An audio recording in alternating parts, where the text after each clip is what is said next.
Ahmed, you asking me to call you? Are you sure, Ahmed? Ahmed, did you ask permission from your parents? Because my talk to you, and I noticed that you are just a kid. I mean, you don't you lie with no even respect yourself. Hmm? And you talk too much, but you say nothing. You give the mic to Ahmed, he start talking. Ahmed, can you talk? No. He's like a gun machine. But he talk too much, he say nothing. And he lie. He is a certified liar. Like yesterday, he said to me, in Islam, it is not permitted to own slaves. And then we showed him from his own website, we got him busted. And we showed him in Arabic and we asked him to translate, and he lie in the translation. Ahmed, I will give you a call. Let us say, just for a laugh. And let us see what you will say about what we are reading in front of us in the screen.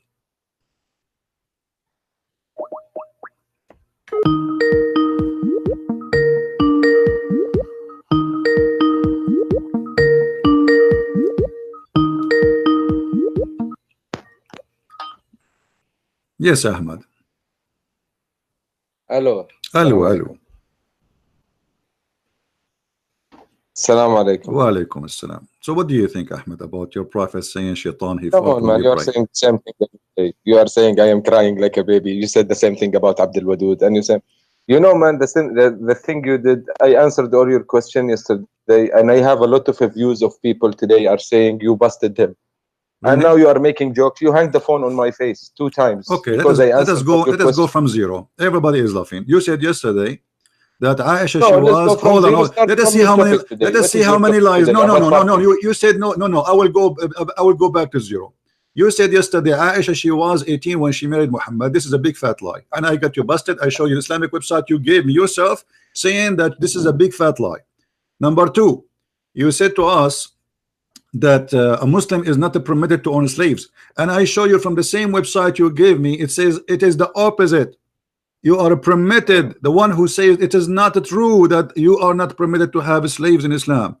How many lies yesterday you told me? What else, guys? Remind me what else he said yesterday. Everything you said, it was a lie. Not a single thing. And I am the one who show reference, and you are the one who just give me speeches. What about the sperm coming from where? I showed you from your website that the sperm, according to Islam, come from the location of the necklace of the women. What else? Remind me. So yeah, what are you talking about? You spoken about the fahisha. I remind fahisha, yes, it's about lesbian, and you agreed yourself in the beginning. You say it's not about lesbian, and then after 5 minutes, man, you know what? You know what? When I heard it again today, I did tell you in the beginning, it's not about lesbian alone. It's about lesbian, adultery, about everything. My friend, it says women. It says women. It says women. You speak Arabic, I speak Arabic. Okay, so how women they will do adultery if there's no man? It says your women who do that. The Quran make a punishment clear, 2 verses, one after one for the homo and one for the lesbian. So the one for the homo is 16. First of all, you need to have 4 people to testify on this, and then you don't kill them, you don't do anything, you just put them in the house. Okay. What do you want? You want to have homosexuality around your society? Do you want that? I want to ask you a question. So why you don't do the same to the Abdul? Why if Abdul he commits sin like you, if Abdul like you who became a homo, why you don't jail him until he died? Homo. I am married, I have 2 kids, alhamdulillah. I don't know about you. I'm not saying you are, my friend. This is not my business. You can be if you want. No, you said you are Abdul, you are homo. I'm saying I'm saying why you don't do the same for Abdul. All the Muslims are Abdul. So when we speak no, excuse me, what is Abdul? Abdul is Abdullah. All of you are Abdul. Your prophet says that. I can show you the hadith. All the Muslims are Abdullah. You mean you call us Abdul because we worship Allah, right? You call yourself actually a sheikh. You are the one who told me that you listened to my debate with Sheikh Abdul Wadud, right? His name is Abdul Wadud. Okay, and he said to me, I will give you an example. If there is 2 guys, one his name is Abdul and one his name is Abdullah, correct, guys? Even your sheikh he gave me that. So why you are upset? Okay, now we go back to zero. Okay, now let's go. Okay, hold on. Okay, hold on. You said to me You said to me, do you want to have a homosexuality in your society? Well, I'm asking you now, what kind of justice to make a differences between the punishment for females who commit the same sin as men? For the women, you jail them until they die, and you agreed. But in the case of men, you beat them with sandals, and if they repent, you let them go. No, we don't beat them with sandals. Okay, let us see. Okay, listen. Me and you. No. Me and you. Let us make an agreement. When someone of us says something, you have to prove it. Is that fine? Okay, fine. Okay, I will go right now to Tafsir. Hold on. And also prove it. You bring the whole truth. You don't. No problem. Here we go. Everything in the screen. Everything in the screen. Here we go. For me, when I say something, I have to prove it. I go to your Islamic interpretation, and your Islamic interpretation is saying that clearly. Is a guy who's married do adultery, he's killed. He's married. If he's married, he go. There is no verse in the Quran for that, and I challenge you. Man, you know, understand. Don't tell me la hawla wa la hawla hawla. Show me the verse in the Quran. I challenge you. There is no such a thing. This is you got something from the Hadith. So you Muslim, you don't follow Allah, you follow Muhammad. No.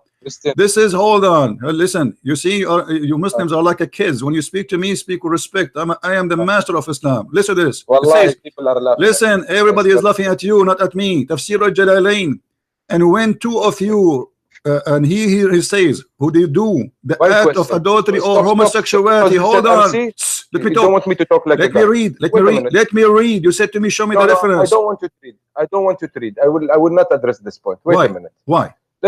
Let's be fair, because I saw the video yesterday. It was nice, but we talked too much and we lost a lot of time of putting verses on the screen. But we started already. I'm asking you why Islam punished the women by jail to death if she is lesbian, but you just punish the man by beating him by sandals. This is Quran. Okay, you mean if a man commit adultery, we just punish him by sandals? If he is a homo, read it. It's in front of you. The homo. Okay, no, my friend. The homo, even the man, he have to die if he commits something. This is not in the Quran. I'm asking you about the verse in the front of us. The verse in the front of us, it says, وَالَّذَانِ يَأْتِينَهَا مِنْكُمْ فَآذُوهُمَا. And those of you, the men who do that, hurt them. How you hurt them? Your sheikh explained, beat them by sandals. Wait a minute. You know what adhuhuma means? Adhuhuma. Let me explain. Adhuhuma. There is adhuhuma wa darar. Darar means physically. Adhuhuma means not physically. The opposite term. Physically. Okay. So here, homosexual. You talk to them and you hurt them by words. And beat them by sandals. Your sheikh saying, your shaky saying, beat them by sandals. So the question is, why in the verse before it, and you agreed that if women they do the same act, we jail them until they die and there's no forgiveness for them, but in the case of a man, if he do that, as you see, we just hurt them by saying word to them or beat them by sandals and you let them go? I will answer you. My answer is for us Muslims, but I don't care what you are reading. For Muslims, if anyone, woman or girl, woman or man, if they are married, they commit adultery, they die. That's it. And you can find that in the Quran. I don't care. No negotiation. Guys, did he say, and we can find that in the Quran? To be honest, the first time I heard about no, listen. Did you just say we can find that in the Quran that we kill them? Of course you will find that in the Quran or show me. This is our resources. No, Quran or show me. Hadith, No, don't tell me or use the Quran. Show me the verse in the Quran. It says if somebody commit adultery, we kill him. Hadith zina. Okay, you still want to lose time on giving verses? No, we will not lose time. Here I spank Muslims. I don't debate them. Muslims are a bunch of kids. They have no idea what they're talking about. You are a person who go to the mosque every day and you pray to Allah and you are married and you have kids and you are a man, but yet you are fabricating stories does not exist in Islam. What you are saying is in the Hadith, not in the Quran. So why you are lying? No, I said in the Hadith and the Quran. No, you said to me in the Quran and then you added Hadith after. Okay, so it's not in the Quran. There you go. You want me to tell you? So you agree. So you agree that this is not in the Quran. Okay, now when I get you the source, now you don't want to hear. No, I want it. No problem. I don't want your source. I know the source already. I know what you are going to say to me. I know what you will read word by word. This is not the question. You said to me, you just admitted that this is in the hadith. The question is, do you accept hadith contradict the Quran? I accept hadith and Quran. My answer. But you Muslim, you say to us always, if the hadith contradict the Quran, we don't accept it. Yes. Okay, but the Quran never says kill them. But the hadith does. It doesn't contradict. Thank you very much. No, it contradicts. It contradicts. In the Quran, there is a punishment. No, in the Quran, punishment is to beat them only, not to kill them. Okay. Should we go to a better point? I wanted to talk to you because you are. Why you are jumping? Why you are jumping? Now you are taking advantage of people who are English. And you are a little bit. I'm taking advantage of you speak Arabic from here and putting words there and trying to be smart about stop changing topic. Why you are taking the word of your prophet against the word of Allah? Which one you worship, Allah or Muhammad? I worship Allah. Okay, so Allah, he says, if a woman or a man they commit adultery, we beat them, we lash them. And not in this case here. This is different verses. Okay. So why you follow Muhammad? We beat them. Okay, continue. Okay, so why you accept the hadith where it says kill them when the Quran did not say nowhere to kill anyone for committing adultery? Okay, my answer is you have a very straightforward question. Why you accept the hadith when the Quran said something? Because to me also the hadith is a very reliable source. If there is something in the Quran that is not mentioned, we can take it from the hadith. But 99% of the stuff is mentioned in the Quran. Okay, so we only take from the hadith what the Prophet did, what the Prophet say. So we should do like him, and we should say like him. This is exactly what I can tell you about the hadith. Let me answer you. Is it true that you used to have a stoning to death verse in the Quran, but the goat ate it? First time to hear this. Okay, do you have a goat at home? No, I'm not living in a farm. Okay, no problem. I wish to have a goat actually, but I wish to. Yeah, but for me, I'm afraid to have a goat because she will eat my Quran. This is your prophet, Aisha wife, saying. This is your prophet wife. This is your prophet wife. Hold on. This is your prophet wife saying that there was a verse for stoning to death, but the problem, the goat ate it. Okay, you are realizing that you are bringing stuff from the wife of Rasul said, the wife of Muhammad said. You're not bringing anything from my religion, the Quran. What is telling me to so do? Now your wife say, the wife of the prophet said, isn't it your prophet? You Muslim Sunni, you say that the prophet says, took your religion from Al-Humayra? No. Take your religion from the blondie? No. No. Take your religion. Are you from farting God. or what? Why you are speaking yourself? Are you farting? Are you farting? From the blondie, Christian? Did you what fart? Does it mean? Did you fart? Did I fart? Yeah. No, I didn't. But I might. Okay, my friend. I knew as long you did fart, because I heard you squeezing and doing something. The prophet, he says, if you fart, Allah don't accept your prayer. Yes. Why? Agree. Why? Because when you are in the mosque, you have to be clean, pure. Everybody, before you go to pray, you wash yourself. Then you go to pray. Okay. But what your prophet said, if you say if you fart before the end of the prayer, it's accepted. No. If you fart before the end of the prayer, you stop the prayer, you go wash yourself and come pray again. Well, let us see the hadith, my friend. Let us see the hadith. The hadith says the opposite. Here we go. Here your prophet saying that Allah don't accept you for your prayer if you fart. And then here, let us see. Your prophet said,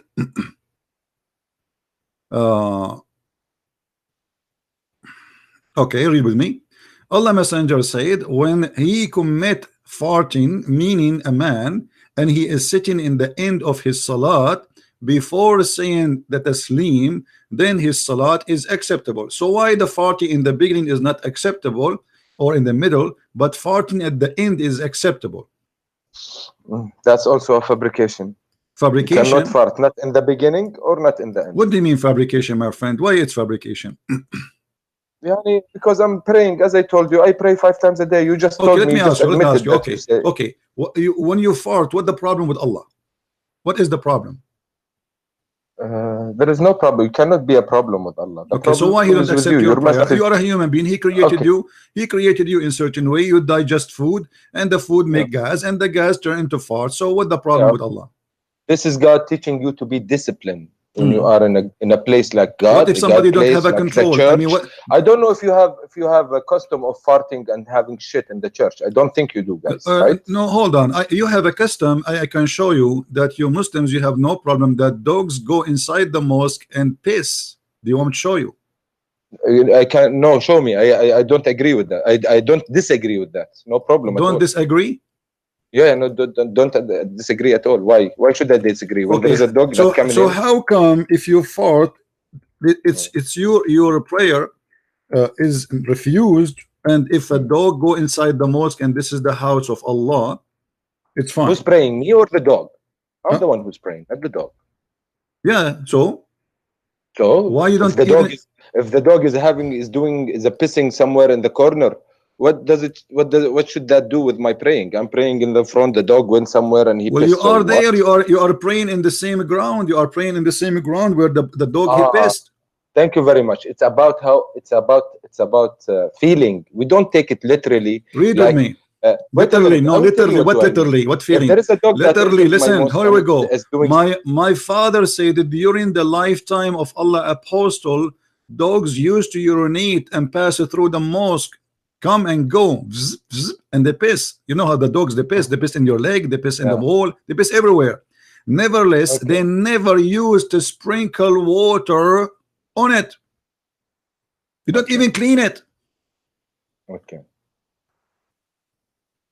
Done? Finish? Yeah, answer me. How in the world a dog he piss inside the house of Allah, and you Muslim, you don't have a problem with that, and at the same time you don't even clean it?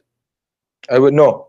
Here, where is your mistake? Sometimes who on earth doesn't clean where is the piss or what? You tell me. You Muslims don't. Here we go. The hadith in front of you. This is Sahih Bukhari.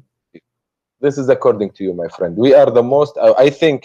This is my opinion. I think Muslims are the most hygiene people in the world because we should wash ourselves 5 times a day and pray 5 times a day. So yeah, we are very hygiene. Right. Yeah, right.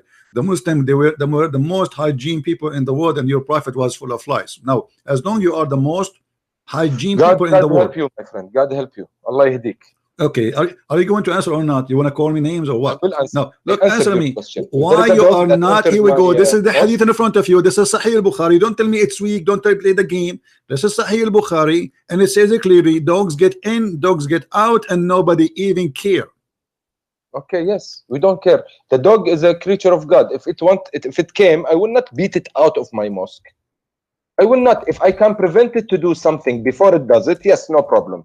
But if it's already doing it, I cannot stop it. Khalas, it happened. So imagine if you are peeing. Imagine if you are peeing and you are safe. What if someone comes behind your back and stops you? Okay, what if it's a man? Even the man. God, I think there is also an incident with Prophet Muhammad. Someone was taking a piss in the masjid. He was drunk or something, and the Prophet Muhammad and his disciples wanted to kill him because he's peeing in the mosque. And Muhammad told them, "No, leave him alone." Okay. So what does that tell? So you can piss. You can piss. Right? Okay, you can piss in the mosque, and there is no problem with Allah. Yes. No. Why? You said to me we are very hygiene people. Like you said to us we are very hygiene people. Why a Muslim guy he will piss in the mosque? No, I did say you don't go to the mosque to piss. No, this is a guy. He was pissing when the people are praying in the mosque. He is in the mosque. It's a small room. It's not like a big place. So the guy he zip and he grab his penis and he start pissing. And you're a prophet. He have no problem with that.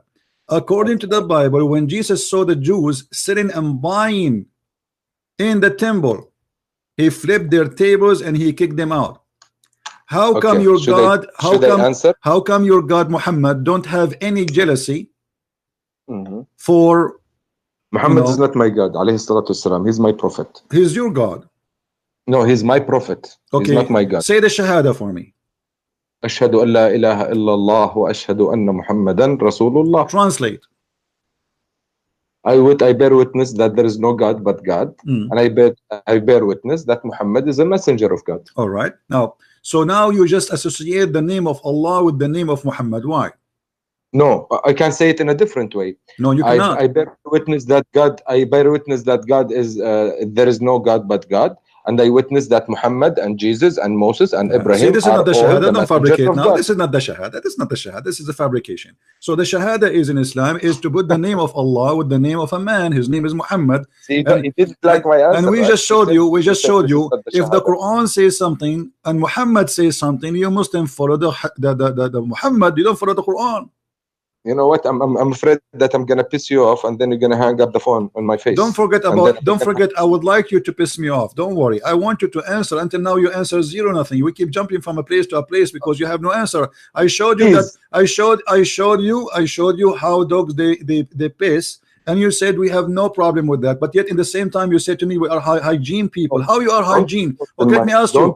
Let me ask you. Let me ask you. Let me ask you. Hold on. How your prophet he used to clean himself? I don't know. Maybe he go to wash himself. I'm not interested in how this small stuff, how he go. I should be, but I'm not, because this is not my religion. My religion is the 10 commitments you have.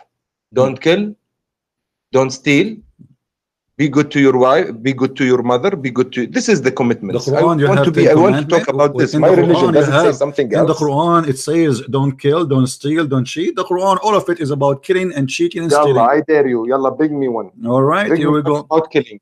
Bring me one about killing. Let's go step by step. All of it. You choose for me a chapter, and I get you busted. Who's now? You said when I bring something, I back it with evidence, right? Yalla, please. Okay, here we go. Go, yalla. Verse by verse, please. Because there is one verse that said, if you kill one man, it's as if you killed the whole humanity, and if you save one man, as if you save all the humanity. Okay, but this was not for you. This is supposedly for Musa, as he is copying the Jews. In case you it's don't in remember. The Quran, though. It's in the Quran, yes, right? but this is supposedly Muhammad saying what God he says to Musa, not to Muhammad. So if Muhammad is saying God words, why he should? Okay, if we go and read the interpretation for this one too, it says that those who they are, the one innocent man is the one who is a Muslim. If he is not a Muslim, he is not innocent. Do you agree or not? I agree. Okay, so you can kill anyone who is not a Muslim, but if he's a Muslim, no, I didn't say kill. I say I agree with what you said. An honest man is a Muslim. This is what you said, right? Okay, so if not a Muslim, we can kill him, right? No, not kill him. He's not honest. That's it. But you said to me, you just quote for me a verse saying, if you kill an innocent man, as if you killed all mankind, and you just confirm. Okay, I want you to read this hadith for me. Yalla, go ahead. Go ahead. This is the da'if hadith. Go to the left, please. It is a da'if hadith. Why you are giving it to me if it's hadith? What's wrong with da'if hadith? Is it bad? It's no, it is weak. People say it's weak. It's not. Maybe it's probably not from Muhammad. So what weak mean? Like did not eat good? What happened? What do you mean by weak? Maybe it's a lie. Muhammad didn't say it. Okay, read the hadith for me first. Read the hadith for me, and tell me what do you think about it. Okay, you are the best of people ever raised up for the benefit of mankind. Okay, the best of mankind are those who bring them with chains around their necks till they embarrass Islam, and thereby save them for the eternal punishment in the hellfire and make them enter Jannah in the hereafter. Okay. So what do you think about this week hadith? What do I think about this week hadith? Is it bad? My opinion, yani? Okay. I don't know who's he addressing. You are the best of mankind. If he's talking about Muslims, I don't agree with that. You don't agree? I'm not talking about we Muslim, because to us, in our eyes, Muslims are everyone who submit to God. It's not Arabs. So you don't agree? You don't agree that Muslims are the best of mankind? Yeah, not Muslims in particular. Anyone who submit his self to God, this is a Muslim to us. Yani, I mean, Ibrahim is a Muslim as well. My friend, this is not a question. Well. No, this is not a question. Those who submit to Allah supposedly according to you, aren't they Muslims anyway? Yes. Okay, so here, do you agree that the Muslims are the best of mankind? Yes or no? Yes, sure. Okay, and why you have to bring people with the chains around their neck? I didn't understand that. What does that mean? That's mean you attack me and you take me and you put a chain around my neck as a dog and you take me as a slave. Maybe that's why it's daif. See, there is why it's daif. So that's because, why it's so now it's daif. So we reject it because it's exposing Islam, right? Because it's daif. Of course we reject. Of course. Okay. I have a surprise for you. This is not daif. This is sahih. I said if it's daif. No, you said it's daif. This is you said. You see, in a second. This is why I say you are a kid. All of you Muslims are kids.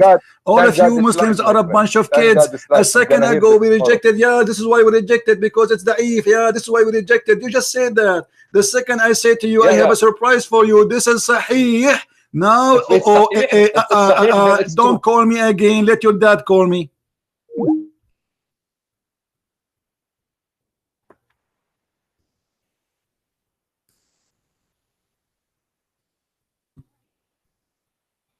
I did not open a nursing school. If you think I'm your mommy and I have nipples, I don't.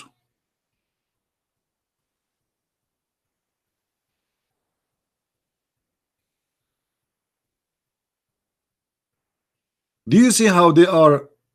They have no honesty. They're a prophet. Oh, brother. Oh, Allah Prophet, he said, don't kill innocent people. But innocent people in Islam is those who converted to Islam.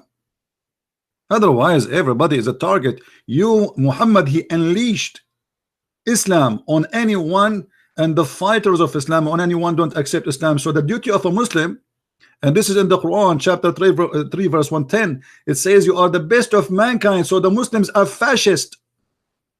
The Muslims are Nazi. They think they are the best of mankind. And because they are the best of mankind, they believe they have the right to enslave every human being. It doesn't matter who you are.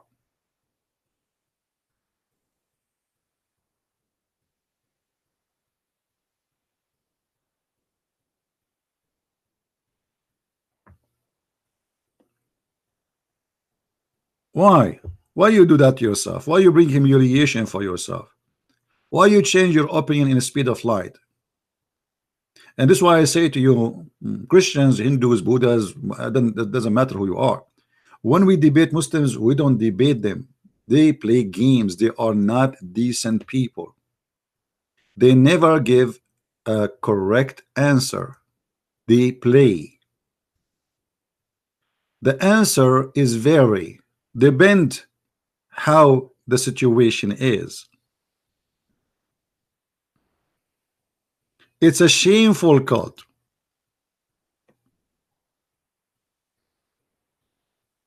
Disgusting cult.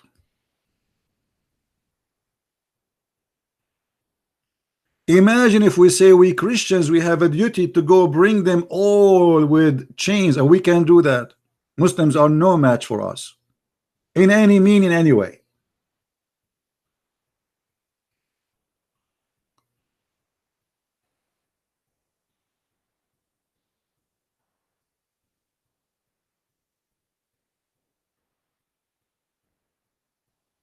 But we are not filthy. Jesus said, love your enemy. Muhammad, he says, kill them, bring them with the chains around their necks. And the liar yesterday, he was telling me that in Islam, we are not permitted to own slaves. And the Prophet of Islam, one of his names actually was Ba'i'ul Abid, the one who sells slaves. And he bought and he sold and he made and he created millions of slaves.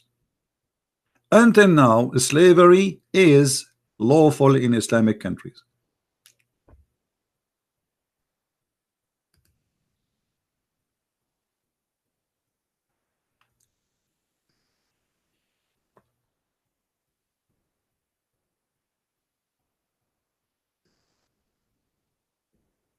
Do you see how shameful this cult is? Why you are calling me Abdul?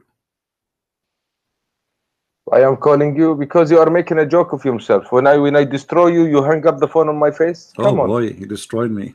I did. There is people listening. You know, brother, you remind me when you Muslim, you have war with Israel and you lose the war, and each time you claim victory.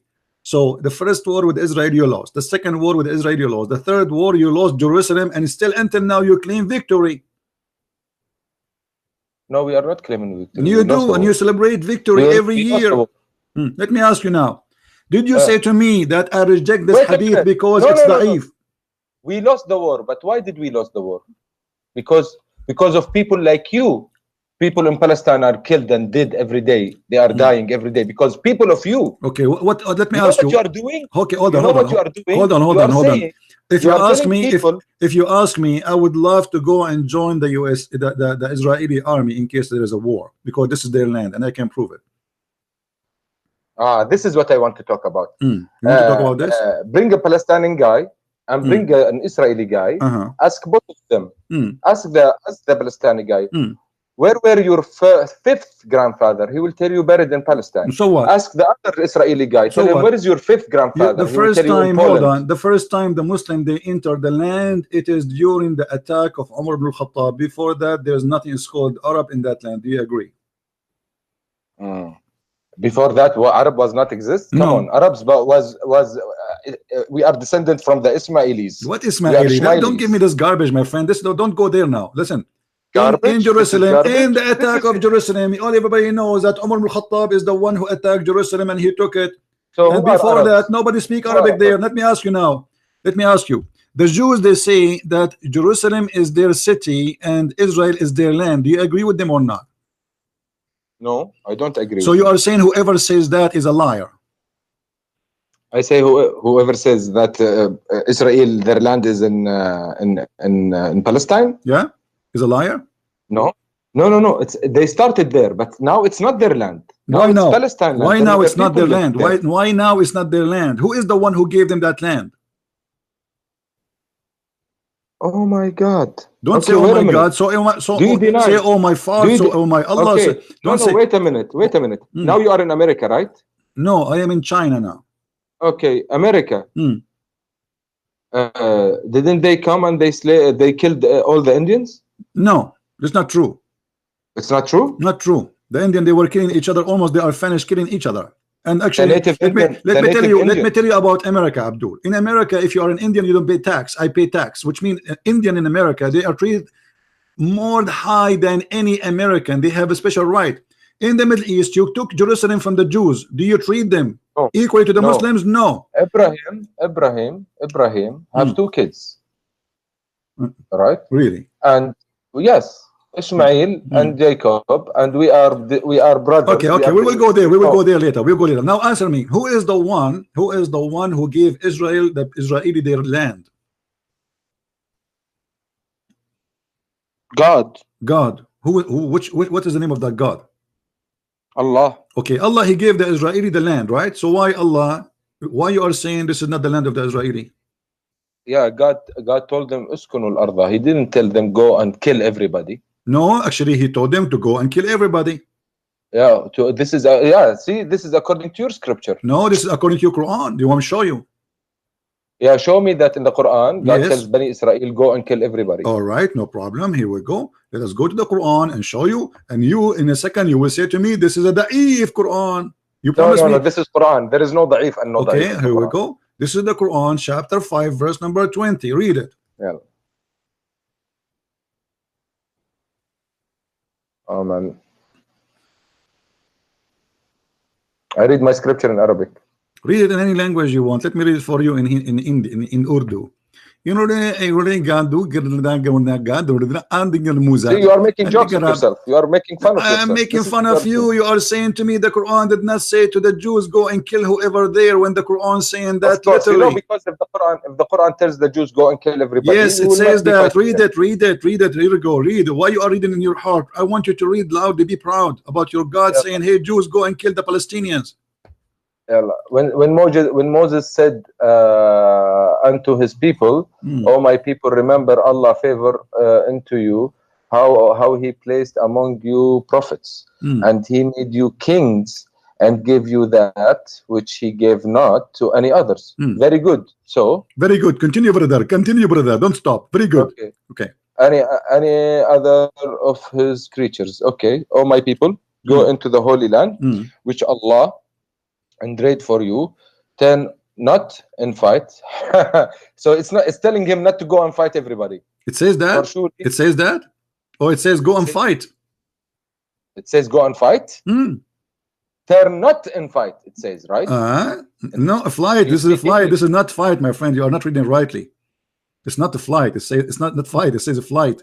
See, that's why I'm telling you. Give me my scripture in Arabic, right? No problem. You can, let us read it first in English, and you can read it in Arabic. No problem. Okay. They said, "Oh Moses,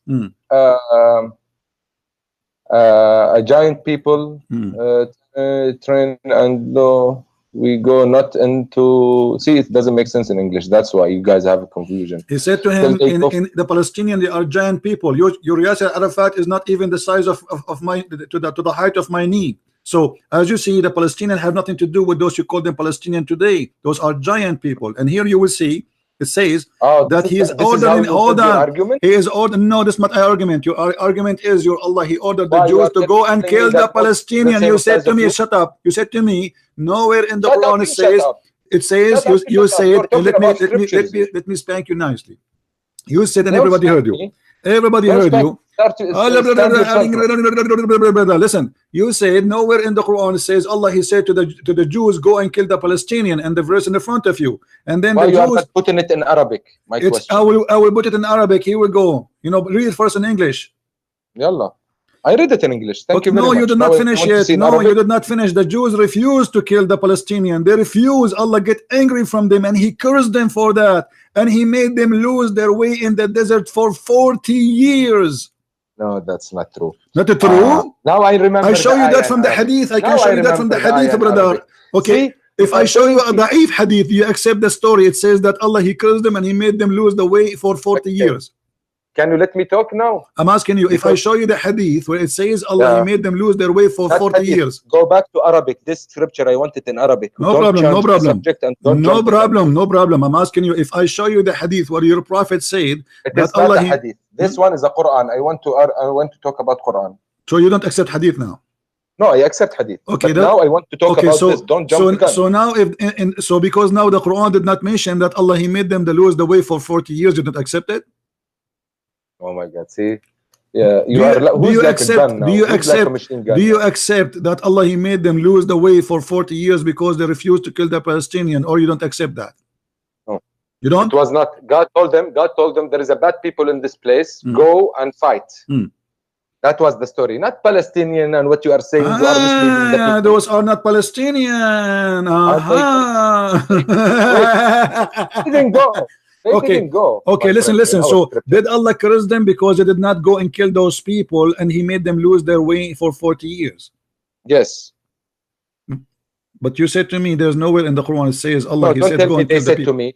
God told them, go fight these people because they are very bad people and they did corrupt in the land. Go fight them. Okay. Where it says that? Where it says that? Where it says that in the Quran that they are corrupting in the land? Go and fight them. Unfortunately, the Israelis, they felt where it says that those are bad people and this is why you can kill them. Can you tell me why you did put the verse in Arabic? I will put it in Arabic because at first I want to get you busted. You can read it in Arabic in your website. Open your website. I give you the verse number. I give you the chapter number. What's wrong with you? Now listen, and I'm sure you have it in front of you. Now I'm asking you, when you say to me, yes, Allah, He ordered them to kill the people who live in that land, that's mean you admitted that those are not your people. Those are different people, correct? What is your point? Yeah. So now my point is that you are a liar. You Arab know. I'm not a liar. The Arab never been there. We are the Arab. We are the Arab, and you are not an Arab. I think you are an immigrant from somewhere. I am an Arab. You are not. Yemen. And listen, we never been there, and we never enter in that land until Umar ibn Khattab he came. And you are a liar. And here you just say, and you just say, admit, and you just admitted those are not Palestinian. Everybody heard you, guys. Did he say those are not Palestinian? So okay, I am asking you, why Allah created war? Why Allah gave the Jews the land if they don't deserve it? Do Allah knew the future that the Jews are not good? Why He gave them the land? Okay, can I answer now your question? Go ahead. Please let me answer. Yeah. Okay. You are talking about Umar ibn Khattab. Umar ibn Khattab, when he came, he didn't take the land. I'm not talking about Umar ibn Khattab now. I'm talking why Allah He gave them. Mentioned Umar ibn Khattab. Why Allah gave the land to the Jews. Stay with me. Focus. Stop playing with your nose. Why Allah He said to the Jews, this is the land Allah assigned into you. He assigned It's a land ordained for you. It's ordained for you like heaven. So Allah is the one who said that He gave them the ownership of the land. But they got lost in the desert because they didn't follow His okay, but rules, then He right? lead them still. He took them there and He gave them the land. 40. No, He didn't give them. He told them, go take the land if they do His words. They didn't do His words. No. Here we go. The story there, it says, you see, just to show you how silly you are. The verse in this is the verse in the Quran. This is not a hadith. It says, their Lord said to them, for this land will be surely forbidden for them for 40 years only, which means the forbidden is going to be only for 40 years. Why you are lying? I'm not lying. It's in front of you. Why you are lying, the brother?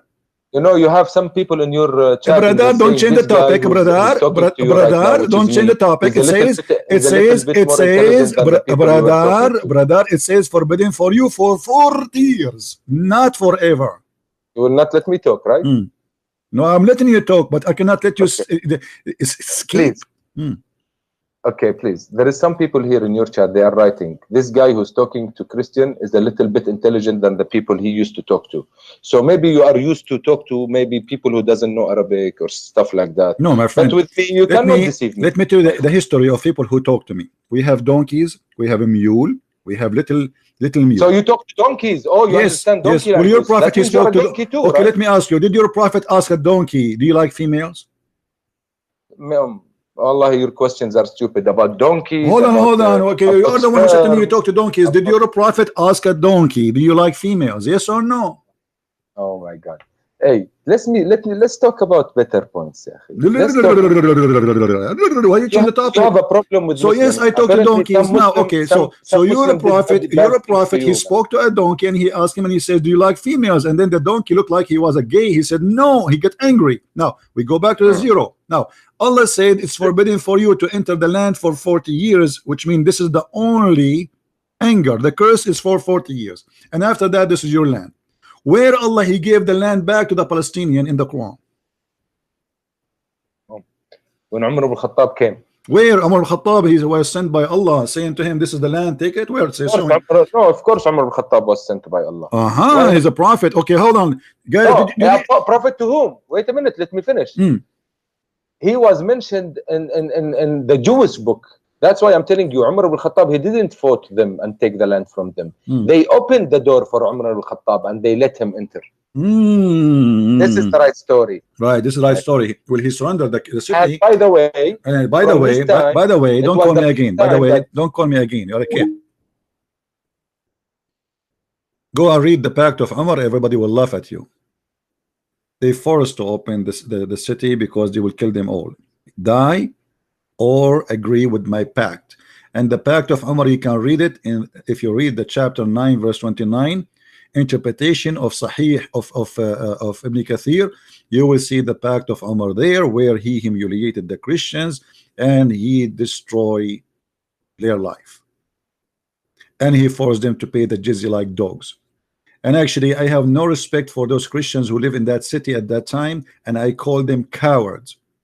I prefer to die before I let those savage people enter my city and force us to live like dogs. Just try to do that again with us and you will see what will happen. We are free people and we live free and we will die free. And this is what we did with you with ISIS and Al-Qaeda in Iraq and in Syria.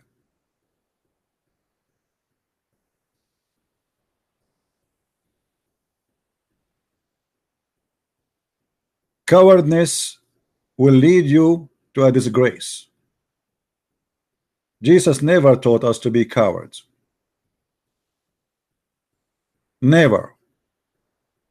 To be merciful, yes. To be loving, yes. But not to be cowards. We are the Christians. And we don't hesitate to give our life for the Lord and to our family and to our land.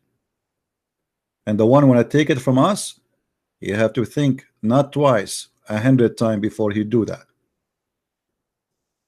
And as you see, Islamic countries are not Islamic countries, and they are coming back to our hand. Glory to the Lord. Jerusalem is not yours. No more. And soon even Mecca is going to be turned out of your hand. The Muslim, they made a mistake when they say that Abraham is the one who built the Kaaba. That's mean the one who should have the Kaaba is the Jews, or at least they should have 50% of it. Same time, the Muslim, they lie and they say that Muhammad is from Ishmael, and this is a very silly argument, because Ishmael was not an Arab and he is not the father of the Arab, for the Arab was exist before Ishmael. Even in their silly books it says that Ishmael, he married from the tribe of Jarham, which is the enemy of the tribe of Muhammad. So how Muhammad can be from Ishmael? If Ishmael, he did not marry from the tribe of Muhammad, he married from the enemy of the tribe of Muhammad.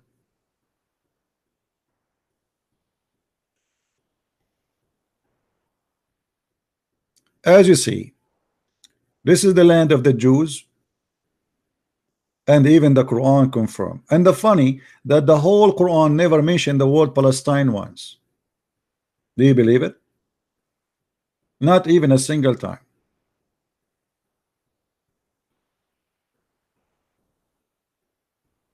Imagine I am an Arab and I marry a Chinese, yet my son is a German.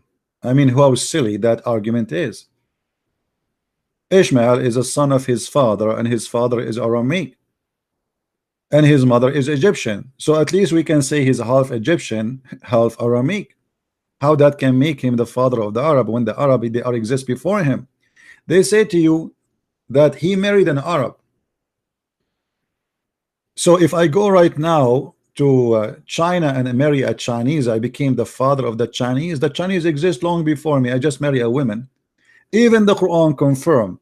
It says that call them by the names of their father, which mean the sons should follow the identity of the father, not the identity of the mother. Which mean if the children of Ishmael are born, they should be called as Ishmael called. He is Aramaic, for Ishmael is born of Abraham, who is Aramaic too. Very silly, stupid argument. It goes even against the Quran. And nowhere in the Quran it says, even in the Quran, it says that Muhammad is from Ishmael. Not only that, the silly Quran confirm that the prophethood is in the children of Abraham from Isaac and Jacob only. Read with me carefully and laugh at the stupid author of the Quran. Chapter 29. Don't call me please if you are a Christian, otherwise I will block you. Don't call without permission, please. You are just disturbing me.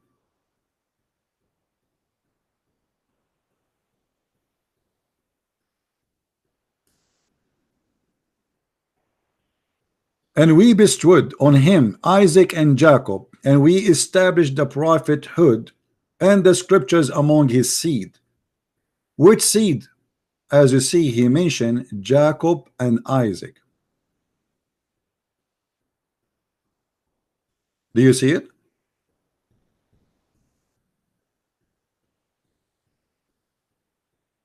Same time, Ishmael have nothing to do with the Arab. And actually the Arab are not even an ethnic group. You see, I am an Arab supposedly, but we are not really a nation. The Arab is whoever live in the desert. The Arab is an Aramaic word, mean people who live in the desert. It's the same as you say to the gypsy. So you can say, hey, gypsy. I look like a gypsy sometime. I like a music. La, la, la, la, la, la, la. And we eat hummus. By the way, hummus is not Arabian food. All the food you see in the Middle East, this is have nothing to do with the Arab. The Arab, they eat only simple food because they live in the desert. Palm date, milk, cheese, you know, like something from the cow, from not the cow, sorry, from the goats. Even cows don't have.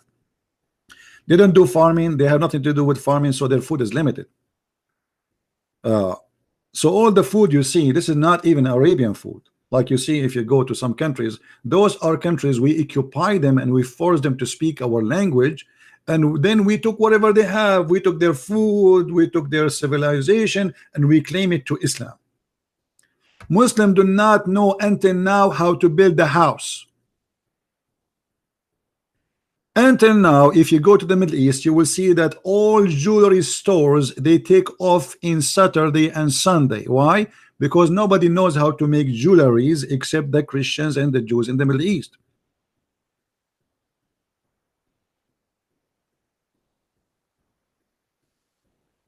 Even the mosque of the Muslims is built by Christians.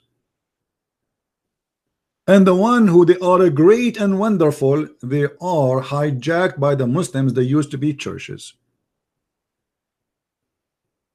As an example, the mosque, they call it Al-Aqsa. This is not a mosque and never was exist. This is the temple of the Jews. As an example, the biggest mosque in Damascus. This is not a mosque, this is a Christian church. Same in Egypt, same in Iraq, same. You go, same in Turkey. All of Turkey is not their land. This is not, there's nothing called Turkey. This is the Constantinia, and this is our land, and we will take it back. No matter how long time goes, we will have it, and our church's doors will open again. It's just a matter of time.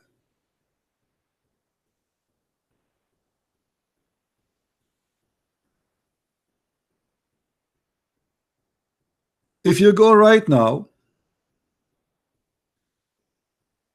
to countries like Emirat, who built Emirat? Christians, Hindus, Buddhas. Muslims, Big Billy sitting home doing nothing. Until now in Saudi Arabia, they do not, there's more than 70 to 80% of the population do not know how to write, how to read.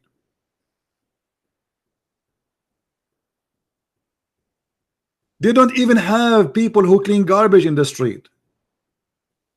Even those, they import them from abroad. It's a lazy nation. I am from there and we know what we are. I'm talking about myself, my people, not talking about someone is a foreigner. And then in the top of that, we have something called the month of Ramadan. The month of Ramadan is the biggest disaster in economy and civilization for the Arab and Muslims. Why? Because you have 1 month a year is dead month. People do nothing. Nothing. Big Billy. And yet they claim they are fasting. In fact, in the month of Ramadan, everybody gain weight at least 10 to 15 kilograms. And the price of food skyrocketing because people are eating like goats. There's no jobs. There's no companies are open. Nobody do any business. Everything is dead. And the Muslim, they call it fasting, but in fact it's the month of sleeping, because all what they do, they sleep all day and they wake up all night to eat. The morning come, we sleep again, and we open our eyes 5 or 6 p.m. and we eat again. All what they do, they flip the day night and the night day. Yet they claim that this is a month of fasting, when the fact this is a month of food and eating.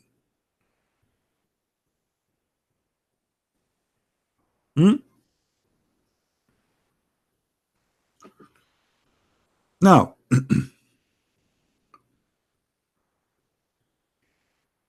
shall we give Mr. Alawi a chance to call us again, guys? What do you think? Do you like him? Be honest with me. Do you like him? He's funny, isn't he? He's funny, but he's like he's a kid. But he's an adult. He's not a kid. He's like, maybe, I don't know, maybe he's 30, 40. I'm not sure how old is he. But and funny, he says to me, people in the text, they are saying that I am smarter than the rest. And if you are the smarter than the rest of Muslims, how horrible the situation for Muslims then? If you are the smarter, and you are saying you agree that you are the smartest between the Muslims, how bad the situation, my friend, is. If this is the smarter between the Muslims, I mean, this is really, really a big problem.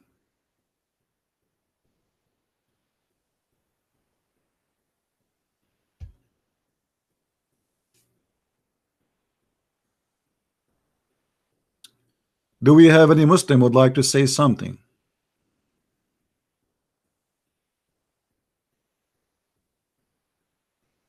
Hmm?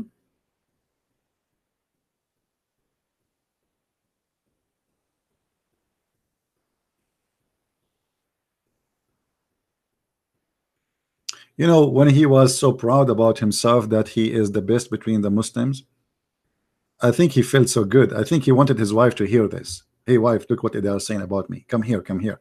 You remind me of your God saying in the Quran that he is the best of the creators. And I find it very funny and very stupid how he says that he is the only creator, but he says he is the best of the creators. Same as when you said I am the best of the stupid. Allah is the best of the creators. How that can be? Either here Allah is being funny and silly and stupid, or Allah is bored, he decided to make up creators beside him, and he agreed that he is not the only God. By the way, guys, brothers and sisters, I was #1 in my classroom. Actually, I was #1 in the whole school. But what I did not tell you, that my school was at home and there's no other student but me. How you can say he is the best of the creators if there's no other creators? The story behind this, we know it. A guy was sitting with Muhammad. He is his scribe. His name is Abdullah ibn Sarh. When Muhammad he recited that verse before he arrived here to this point, the guy he added, so pleased be Allah, the best of the creators. Muhammad he said to him, put it there. The guy he said, but what? He said, but what you just said. He said, but this is what I said. He said, but it came to me the same as it came to you. And because of that, the guy he left Islam and he starts saying to everybody, Muhammad is a big fat liar. I said to him, and he said, I said to him so and so, and he said, write it there. So if Muhammad is a prophet inspired by God, well, I am then a prophet inspired by God too, because I am the one who said that. And this is all written in their Islamic books, not in the Christian books. All this scandals in their Islamic books.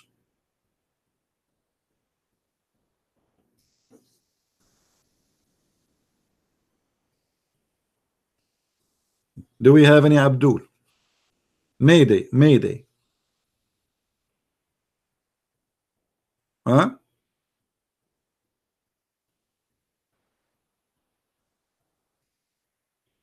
Actually, I wasn't the best in the class, because when I enter the classroom, the student run away. Unbelievable.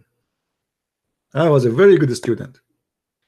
I have a good grade, don't take me wrong, but I don't know, for some reason I don't like you see the system in the Middle East, the teachers, they treat student as slaves, and I cannot take that.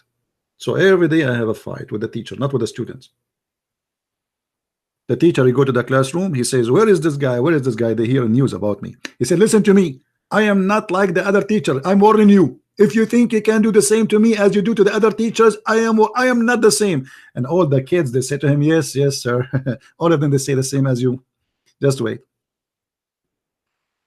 They used to slavery. I'm not used to it. They love to dictate.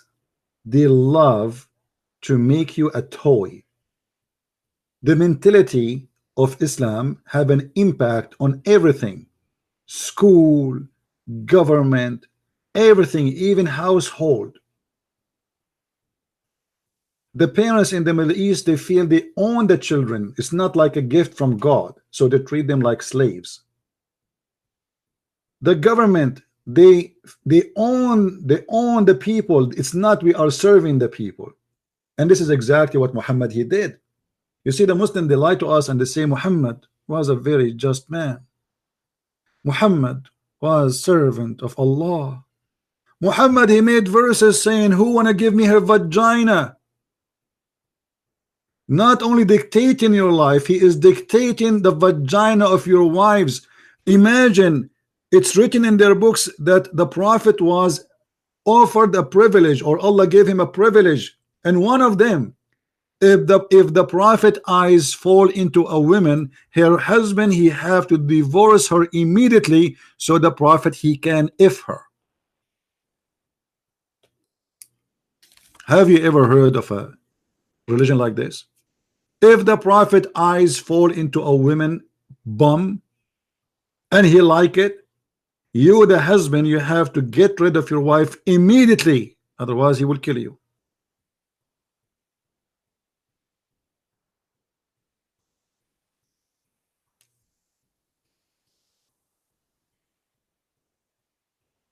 It's a religion of dictatorship.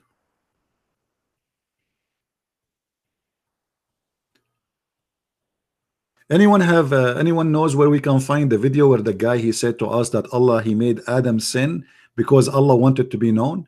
If somebody have that video, if you know where we can find it, so give it to me so we can play a little bit of it. Imagine even that the sin of Adam, Islam teach that Adam was a victim of Allah. Allah dictate the sin of Adam. Allah dictate your sin, my sin. Allah wrote your sin before he created you as a destiny, which means you do not have a choice to do or not to do.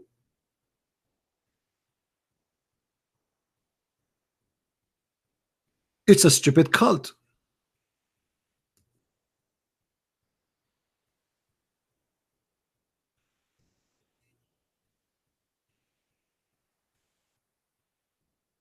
And as you see, everything we say, we can prove it.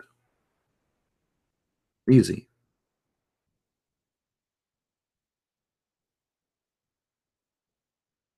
All those references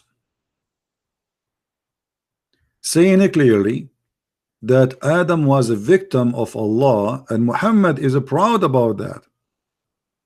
Allah, do you blame me? Musa says he was debating Adam, which is funny. I mean, how they can debate if both are dead? But let it go. Muhammad, he say things. So Adam and Musa, they have an argument and the debate.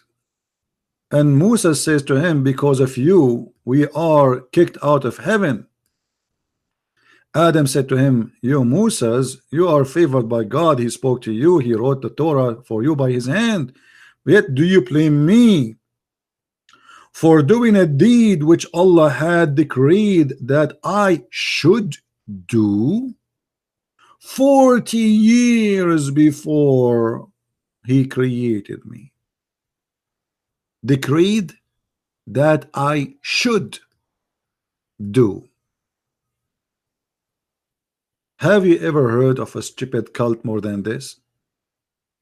So the whole sin story, according to Islam, it was a decreed by Allah, and we are sinners because he wrote for each one of us 40 years before he created us what we will be.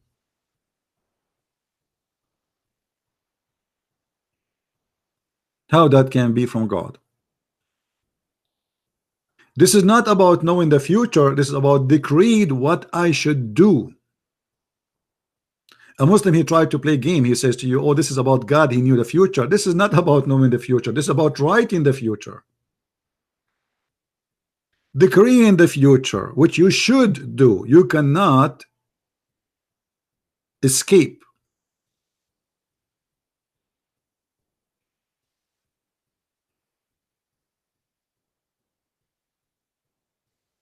And this is why the Muslim guy, he said to us in the debate that yes, Adam was a victim of Allah, and Allah he decreed his sin because Allah he wanted to be known.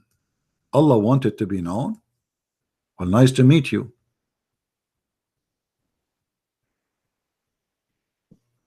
Just because Allah he wanted to be known, he make us commit sin and he forced us to commit sin. In different hadith, Muhammad he said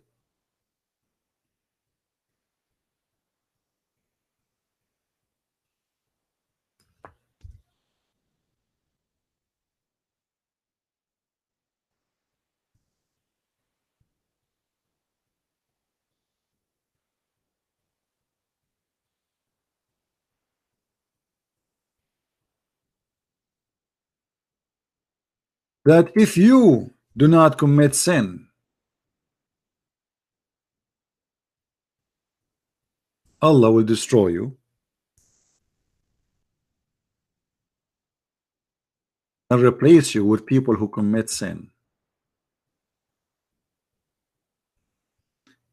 If you study this statement from Muhammad, it's a clear statement from him of how he is trying to scare the Muslims, saying to them, you should do sin as much as you can, yet just ask Allah for forgiveness. That's it. This is the whole idea of Islam. And your sin is a destiny, it's not even a choice. And here you will see that Muhammad here give us a very clear image that his God is a self. He have suffering from self loneliness. He is lonely. He need people to say, please forgive us. By him, who is the hand is my life. Muhammad is swearing by Allah. Muhammad swear by Allah. Allah swear by the fig. Allah swear by the day. Allah swear by afternoon. I never heard of a God like this. If you were not to commit sin, Allah would sweep you out of existence and he would replace you with people who commit sin and seek forgiveness from Allah, and then he would burden them. So Allah have a special joy. The joy is commit sin, so you can say, please forgive me, please, I need to be forgiven, please. If you don't commit sin, you will not ask for forgiveness. And Allah will not enjoy his life. So when you commit sin as a Muslim, you are doing a favor to God.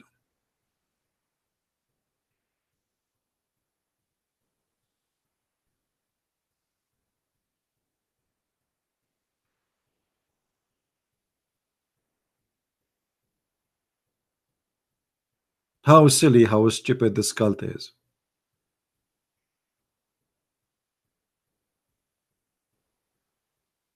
Abbas is just a kid. If he can bring somebody with him, I will take his call. You have to bring an adult with him. If he can bring an adult, I will let him talk.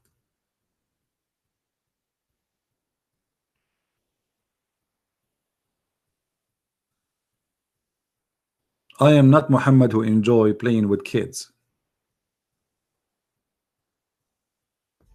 You remember the Prophet when he saw one of his companions, they were going to steal some money from the neighbors, and in their way back, the man, he want to go home fast. So Muhammad, he said to him, why you are rushing to go home? The guy, he said, I am newly married, which means he missed his wife. Muhammad, he said to him, why? Did you marry a widow? Did you marry a woman she is not a virgin, or you did marry a little child? The man, he says, well, I married a widow. Muhammad said, why? Why you stupid, you do that? Why you don't marry a young girl so she can play with you and you can play with her? Muhammad, he encouraged a man to marry Aisha again, a girl with some dollies and Barbies.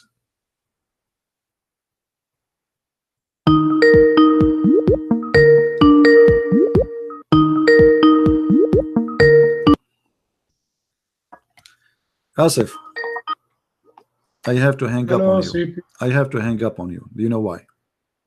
Okay, sir. Because we said all Christians, please don't call unless you ask first if you can call. Sorry, CP. All right, no problem. I'll ask you. No problem. Thank you. Sorry, CP.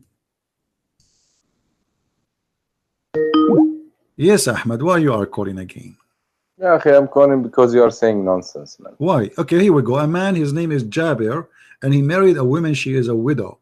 And your prophet saying to him, why you don't marry a little baby so you can sport with her? And this is da'if hadith. Okay, you're saying it's a da'if hadith. Now you're gonna tell me no, it's not da'if hadith. It's a strong hadith. Are you scared now? Are you scared? So what do you say about your prophet saying that? Okay, can I read it in Arabic, please? Sure, go ahead. How's your Arabic doing, by the way? Put it in Arabic, طيب. Okay, طيب.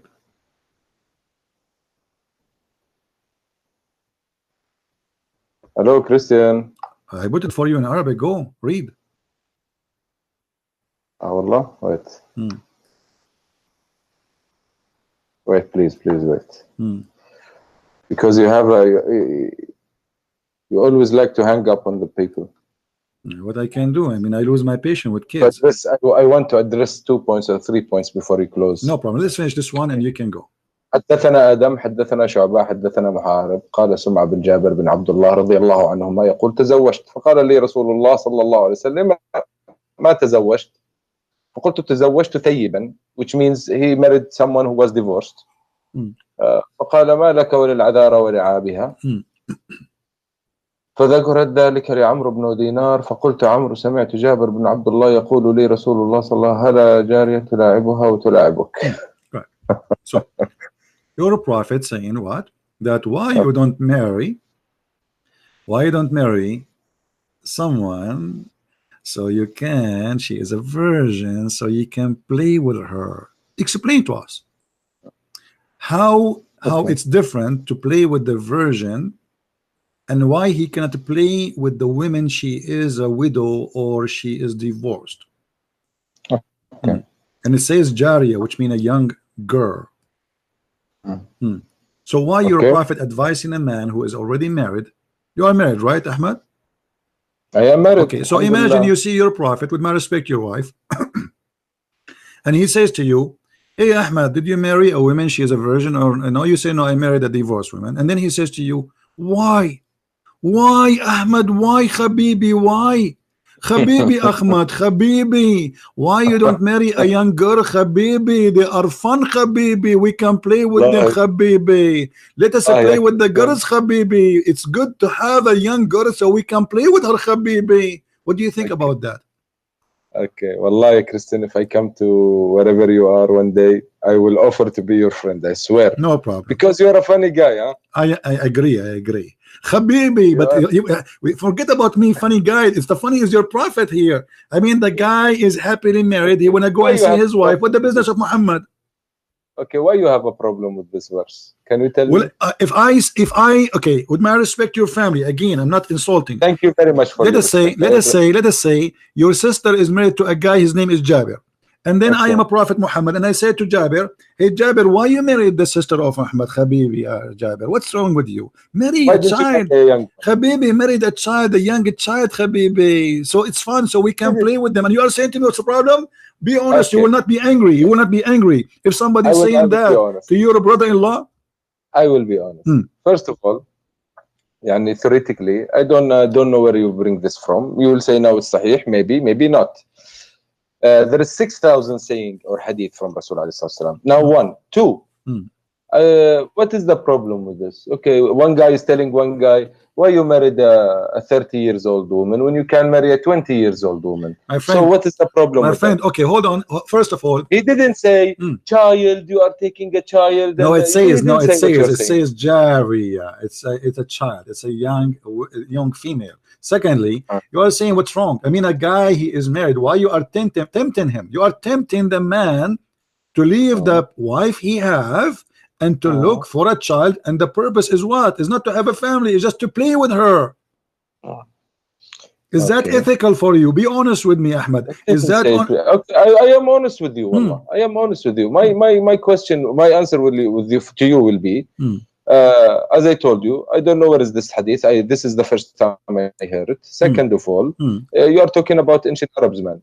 It's the same point you talked to me about Aisha yesterday. He married her, you said it at 6. There is people saying at 9. You don't know, people, and even Jewish people, even 1,000 years before Muhammad, they were getting married at 6 and 7 and 8 and 9 and 10. They were huge women at that time. My first wife was an embryo. Your first wife what? Was an embryo. What does that mean? Sorry, I didn't understand. Before she was born, I got married to her. And we have babies before she is maybe. born. I mean, what are you talking about, man? Listen, here we go. We have an ethical problem here. What is the business? The man is not complaining. The man is not complaining. He is happily married. He want to go and see his wife. Why the devil? This is the devil. Why the devil is tempting the man to leave the wife he have and he is happy with her and to go and to find a child, and the purpose is what? It's just to have fun. Okay. Why don't you talk about Muhammad when he said, don't kill a tree, don't kill a woman, don't kill a old man? Did Muhammad kill trees? Did Muhammad kill trees and burn trees? No, he didn't. What if I show you what you will do? What? Maybe you will show me an incident, maybe because there was a tree between two guys and then he took it. What about your prophet? Not only cutting trees, not only burning trees, he is cutting necks of people. Not only that, what about your prophet? He dig the grave of dead people. I will ask you about this guy, the one who cut his neck. I will ask you, I will tell you, why did your prophet cut the trees? Yes or no? I never heard about him. Look like you never heard of anything. No, this is what I'm saying. What you are saying, I never heard about it. This is what I want to tell you. Do you see what you are saying in Muslim community? Do you see that we slave people now? Do you because see you that cannot, you cannot. You cannot. If you can, you will. If you can, because now the Muslims are not a major power in the world. You cannot. You cannot.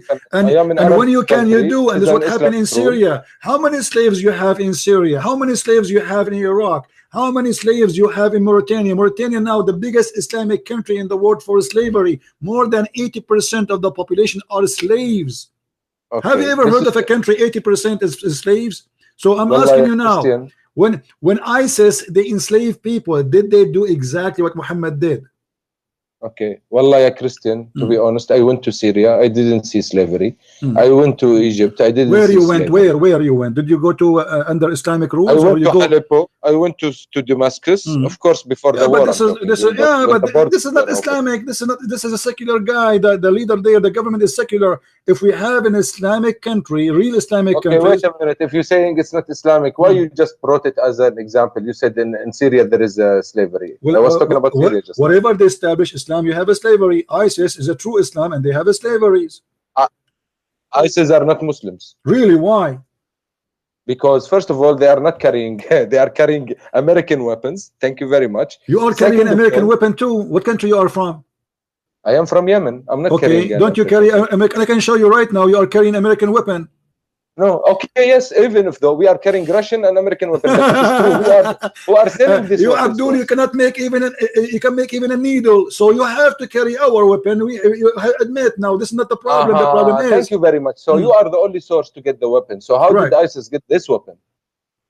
They attacked the Iraqi army, and the Iraqi army, the coward, ran away, and they took all their arms. That's very simple. True. Yes, this is true. Let us say, okay, hold on. Let us say the American, they gave them the weapon, but still they are Islamic and they are fighting for the sake of Allah. Yes. And they are doing exactly to talk about. Thank you very much. This is an intelligent talk now. Okay, let's say American did them give them. Why American would give them? Because they will have agenda. I will not say American in particular. I will say foreign. Okay, no problem. Let us say the CIA wanna have an agenda. Okay, but why? But is ISIS Islamic or not? Of course not. We all redeem them. Okay, let us do this. No, you did not redeem anyone. The one who fought them is not the Muslims, is the Christians and Yazidi and Kurdish, who they are not Muslims, and the Christians. Well, now listen. This is what you say. Okay, let me ask you. Ask me. Name for me one thing ISIS did your prophet did not do. My prophet did not burn one man alive in a cage. Okay, what if I show you that your prophet, he was even going to burn Muslims for not coming to the mosque on Friday? I will not believe it even if you show me. Even if I show you?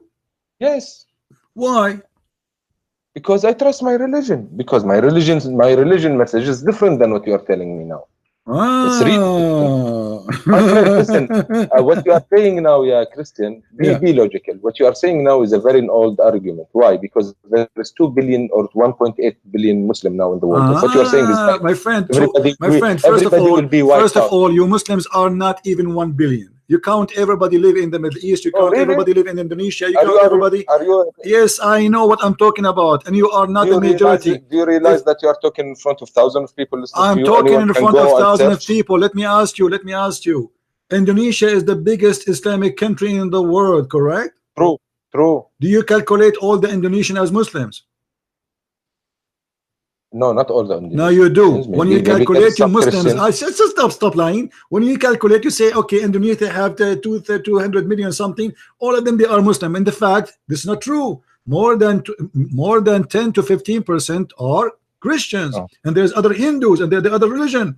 Same as you do in all other countries. Same when you calculate Malaysia. So when you calculate Egypt. Very good. So can you tell me, please, same time. How many people in Saudi Arabia are Muslims? How we will know?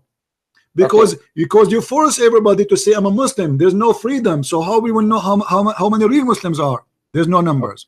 There's no way. Have you ever heard of a country have 0 gays? Country have 0 gays? I think so. Yeah, those Islamic countries, right? Yes. So that means that our society is straightforward. No, that's because your society is society of terrorists. Terrorists. Okay, tell me one thing. Okay, let me. No, don't tell me something. No, listen. Want to talk? If you give them freedom, and then you will see that how many gays you have, and then we will find how many Muslims you have. So you cannot count how many people they are there unless we give them a freedom. Can I ask you a question? Now let us go back. You said your prophet did not burn.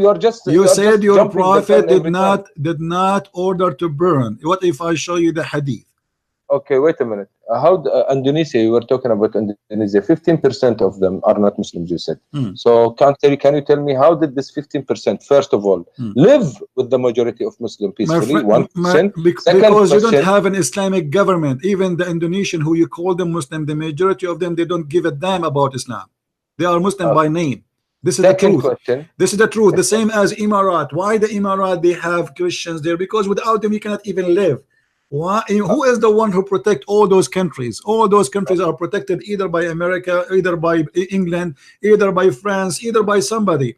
So you don't have the upper hand, and this is the problem for you Muslims. Now, how many Muslims left in the earth? I think the number is shrinking. Another question, my friend. Don't change the topic. I want to ask you. Did your prophet order to burn people? Yes or not? No. Not, but I will answer. I will go with you with this point after you tell me how did the Islam. What if I show you now? What if I show you that he did? I will not believe it. Why?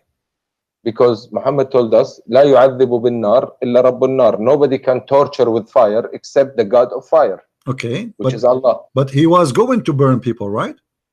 Don't tell me he was going. Did he? Okay, so he was going, but then he said to himself, I should not do that, right? See how you are using your point of arguments. You are the one who no, I'm going with you. You are the one who said to me, that he said, don't do it because this is the punishment of Allah, correct? Yes. Okay. So Muhammad, he did not do it. He changed his mind, but he was going to do it. Yes or no? No, he didn't do it. Yes, he was about to do it. This is the first time I hear it from you. But for me, it's the same because he didn't do it. Did Ali burn people alive? Who's Ali? Ali who? Ali ibn Abi Talib, karramallahu wajhah? Yes. I don't think so. So now I have to show you the Prophet says so and Ali says so. What do you say but if Ali? No, you're saying he did. He didn't say so. He did burn some people. Yes. This is what you're saying. Yes. Ali, he did. Let us see first your prophet. Ali, of course, Ali is read with me. This is your prophet. This is your prophet. Okay, this is your prophet saying. No, Ali is not a prophet. He's a disciple of Muhammad. He's a cousin of Muhammad. I understand. The prophet in Islam is Allah and Muhammad is your God. We understand that. Now listen, read with me carefully. No. The prophet in Islam intended is Muhammad. Hold on. Muhammad said, I intended that I should command a person to load people in a prayer and then burn those person who absent themselves from the Jumu'ah prayer in their houses. Do you see it? Yeah, I see it. Why your prophet? You are saying who said that? You are saying who your said prophet that? Muhammad. This is da'if hadith. Also, you are bringing da'if. Can you see all your evidence? Okay, it's not da'if. It is not da'if. It's strong. Here we go. Allah, okay. So what we would Who do? said it's strong? You said it's I strong? said so. This is Sahih Muslim. Okay. Anyway, Anyway, the end of the argument, the first word. Now we I go. intended. No. So he didn't do it. Okay, Thank you very much. but ISIS, they are right. They are following the Prophet. They have the right to do so. Now let us go. Let us go to Ali. If he didn't do it, then they haven't the right to do so. What? Logic. If he didn't do it, they don't have the right to do it. So logic. He intended. Are you saying your Prophet was a sinner when he did that? My Prophet was a sinner when he did that. He didn't do it, my friend. He said, I intended that. Okay, let us read I this don't one. know if it's true. Your Prophet, he if it's burned. true, You said to me, your Prophet, he ordered not even to cut a tree or burn a tree. Read with me. Does it say he burned? This is true. But so why don't you bring this verse? So why he is burning the trees? Yes, I still stand with my point. My Prophet told us not to kill a woman, not to kill a child, not to kill the That's old a lie, guy, my and not friend. to kill That's a lie. Your Prophet, he killed a woman, and she is a waraq. She is very old. Her name Murifqa. He cut her to pieces when she was alive. This is khalas. Now, see, without giving me the verse, I will not believe it, because the first rule in killing, killing, so you don't kill people to pieces. No, hold on. If I show you that, what you will do? Are you promise me to read it in Arabic and you translate to everybody? Yes, I will translate it for everybody if it's true. If it's true. So you Muslims are lying about your Prophet? Okay, again, establish your point. You are saying that Muhammad killed someone and he turned him to pieces. This is what you are saying. Yes. Okay. Yalla, show me. Okay, I'm going to get you the reference, and here we go.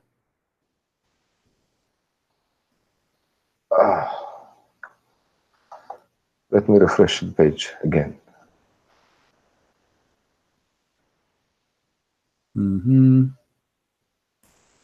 My friend, Muhammad told us if we kill someone, we don't let him suffer. How you are telling me he turned her to pieces? How nice. The Prophet, he said, sharp your knife when you kill somebody. I mean, this is very nice. They didn't have gun and electrical chairs and whatever. The peaceful way to kill someone is to cut his neck. Okay, hold on. Okay, here we go. This is the way in Moses' time. This is the way in Jesus' time. Right. Okay, hold on. Let us see. Let me get me the reference. All right. The peaceful way to kill someone, cut his neck, so he won't suffer. Okay. Yes, it's savage because now we have gun and technology. It can be faster and easier, but they didn't. All right. I want you to read with me the following, please. I wish if you can please send me your link again, because I don't know why it's going to old videos. Okay, here we go. Look with me in the screen. فتح الباري شرح صحيح البخاري. Did you send me the link? You didn't see in the screen? No, wallahi, I'm sorry, I didn't. Guys, is the screen coming to you? Okay, now I can see. Okay. Yalla, go ahead. All right. So this is your Islamic book. This is your Islamic website. I'm just showing you what is there. Now we go down. Bab غزوة بني حارثة. This is also you are reading from hadith, huh? So what? All Islam is hadith. The Quran is a hadith too, right? No problem. The Quran is a hadith. Okay. Let us see how he killed Qirfa. No, Quran is the word of God. I will show you that the Quran is a hadith. Even the Quran says that. Allah, your God, saying that. So why you are fabricating things? Hadith is the word of Muhammad. How come Quran is? Okay, no problem. Okay. Let us see what it says here. Okay.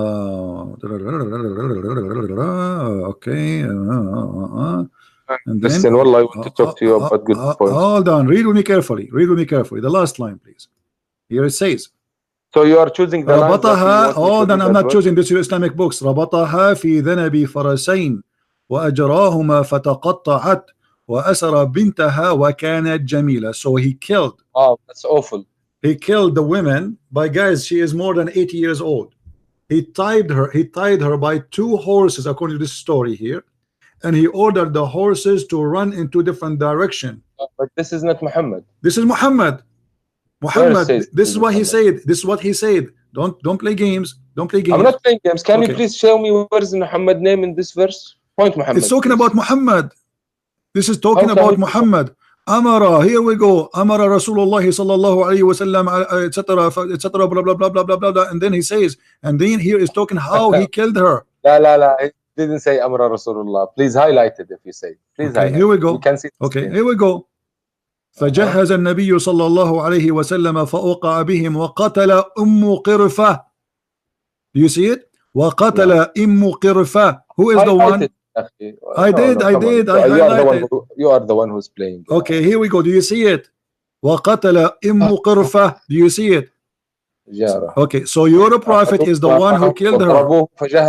فجهزه النبي صلى الله عليه وسلم إليهم فأوقع بهم وقتل قرفة بقصر القاف قرفة وسكون الراء بعدها وهي فاطمة بن ربيعة بعد عن زوج مالك بن ربيعة بن حسين وكانت معظم فيها فخربطها في ذنب فرسين وأجراها. Okay, I don't believe that. Really? Okay, so why you are saying ISIS did something your prophet did not do? Because this is not true. Maybe this is ISIS site you are reading from. Maybe. This is ISIS. Maybe, okay. So when we say something is true, what about? No, you didn't prove anything. What do you mean he did not prove anything? You just brought a verse and you made me read it. I read it for you in Arabic. That's it. Okay. I gave you the reference. I gave you the reference. Okay. And then in different story, it says he tied her up between two camels, and that make more sense because camels are more powerful. Where do you see that in Arabic word? Where do you see that we cut people's pieces? Where? I see it every day. Where? Show me. There's thousands of videos. There's thousands of videos, and your prophet cut the necks of people, and he cut their hands. Oh, are you talking about? Let me ask you. Is it halal to put nails in the eyes of a human being? You are picking weird stuff and really. I am asking you, is it halal? You see here the story. Your prophet, he tied her up in two camels and he cut her to pieces. No. Well, this is the book in front of you. Because one word will destroy everything you are saying. لا تشبيه في القتل. We don't. Okay. لا تمثيل. It says here وهي عجوز كبيرة فقتلها قتلا عنيفا, and she was a very old woman and he killed her in a very violent killing. He tied up ربط بين رجليها حبلا. He tied between to her legs a rope. Then but the line before it, what did it say? Then okay, hold on. Then what? Muhammad gave her لحزن. What? Muhammad فوهبها رسول الله بعد Abdul, ذلك لحزن. this is the daughter. They raped the daughter after they killed the mother. The mother is old. They gave the daughter to Malik ibn Hudayfa. You do not know how to read Arabic, so they killed the family, and now they are raping the daughter. She is beautiful, and now he tied her up between two camels, and he says ثم ربطها بين بعيرين ثم زجرهما فذهبا فقطعاها. Do you see it? I see. Yes, I see. Okay, so your prophet, he cut her to pieces. Can I answer? And this is the book of الطبقات الكبرى لابن سعد. Good, you said it. It's not the book of Quran. Oh, okay. What if we show you from the Quran? What you will do? Oh, if you show me that we can cut people to pieces. How many pieces we can cut them according to Islam? No one you can cut. How many pieces we can cut them? Just give me the answer. Never. I say 4 pieces. Is that okay? Not okay at all. Okay, let's go to the Quran then. There is only one people you can kill. No, من خلاف. Here we go. من خلاف. What من خلاف mean? 4 pieces. 4 pieces, yes. A second ago you said no. A second ago, it doesn't matter. You said we don't cut pieces, people pieces. You just admitted that you cut people 4 pieces. No, what does it mean? But that doesn't matter. You are the one who said to me, we don't cut people in Islam. The second I said to you, let me go to the Quran, you said, oh, yeah, yes. 4. Yes. We don't do that in Islam. Only one place we can do that. Right, please, I would love it when you tell people why. It doesn't matter. You say to me in Islam. No, it matters. You said to me. You have courage. Okay, hold on. No, let's have a courage. Yes, let's have a courage. If somebody kills somebody, do you have the right to cut his hands, his feet, and put nails in his eyes? Yes or no? You didn't answer my question. In the same way, you put this verse in the screen to everybody here. Please, I want you to tell everybody why we do this. Why? Why we do this? Only this particular incident that we can cut 4 pieces. Like why? what is the incident? What is the incident? What why? is the incident? What is the incident? No. You take the claim. You tell me why. I will show you a story. Is that okay? Yes. Okay, I'm gonna ask you. If somebody killed one of my family, do I have the right to cut his hands and his feet and put nails in his eyes? You have the right to kill him. To kill him only? Yes. But not to torture him? No. Why?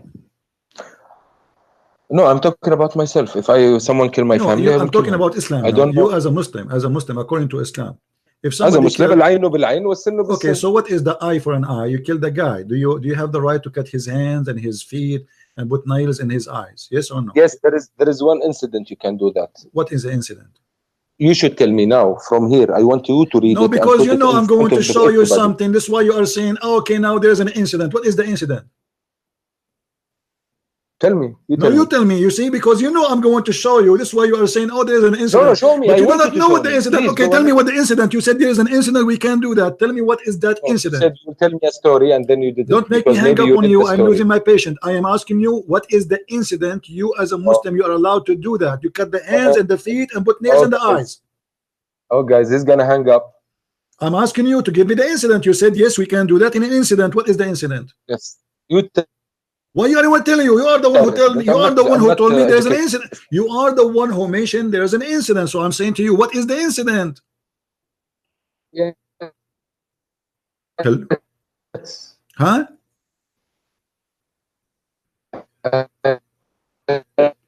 Abdul, your voice is gone. Abdul, if you are chatting with your 4 wives, you can do that in the same time. You cannot chat to your wife in the same time and 4 mother-in-law. Oh, okay. His voice is gone. I don't know what happened. Call me back, Abdul. There's an incident. You see, he's afraid. He knew I'm going to show him. So now he have to back it up. Okay, so what is the incident you're allowed as a Muslim to put nails in the eyes of a human being? I told him. I told you you're gonna hang up in my face. Because you lost your connection, you idiot. Come on. Did I lose my connection? Yes. Sorry. Now I'm asking you, what is the incident you are allowed to cut the hand of a human being and cut his feet and put nails in his eyes for killing a human being?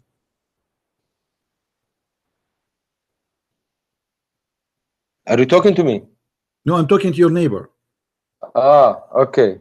No, my friend, you didn't answer me. This is the question that you brought, and now I want you to tell everyone, why do we cut 4 pieces? Why? You tell me. Why you cut 4 pieces? Tell us. Go. I'm listening. No, you tell me. Go ahead. You are the Muslim. I'm not a Muslim. I don't know. I forget. It was a long time ago when I studied it. Can you please? Because this is a religion of no mercy and filthy and torture, and Muhammad is copying a punishment from the Roman. Yet he claimed that this is a punishment from God. This is a Roman punishment, and Muhammad is a copy paste. He like it. He loved torture. He enjoy it. When you say he loved torture, I ask you, you don't want to answer. If a man, he killed somebody from your family, God forbid, do you bring him and you cut his hands and his feet and you put nails in his eyes, or you just kill him? It's the both. So what? You both what? You put nails in his eyes? If someone comes to my family, I fucking tell him. Don't use a bad language. You don't want to know. But this is according to Islam. You put nails in his eyes. No, I don't say anything about nails in his eyes. But even if it happens, so what? It's death, it's okay. Death. So you kill him or you torture him? No, I kill him. No torture in Islam. So but there is are you rejecting? So are you? Okay, I'm asking you: is torture approved in Islam? Yes or no? No.